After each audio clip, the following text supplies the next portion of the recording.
Hi, my name is Megha Rao. I'm a spoken word poet and a surrealist artist. This Mental Health Week, UPG's Litfest, is initiating conversation around mental health.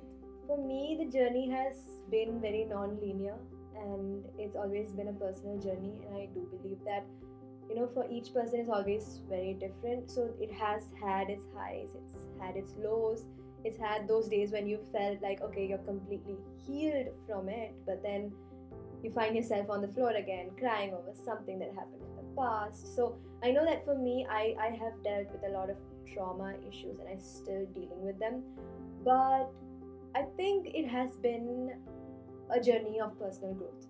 A big I realized that a big part of my at least whatever illnesses I've had, they have taken over a big part of my identity.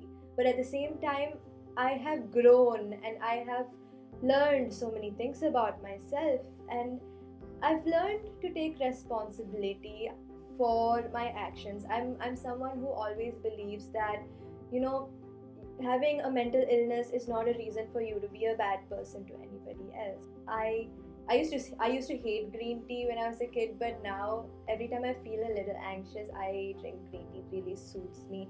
I listen to songs. I go for a walk.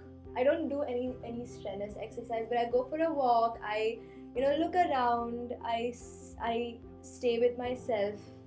There are a lot of things that I do. Sometimes I just spend time with pets because I know that that brings me a lot of relief. So yeah, small things. I think for me, a major part of my work involves my art. So it's got a lot to do with writing. It's got a lot to do with curating, and that has many times when I like the work I do right now is curation. So I know that as a millennial, I keep reading people writing about mental health and anxiety and all the issues, and sometimes poems that talk about trauma or suicide really trigger me.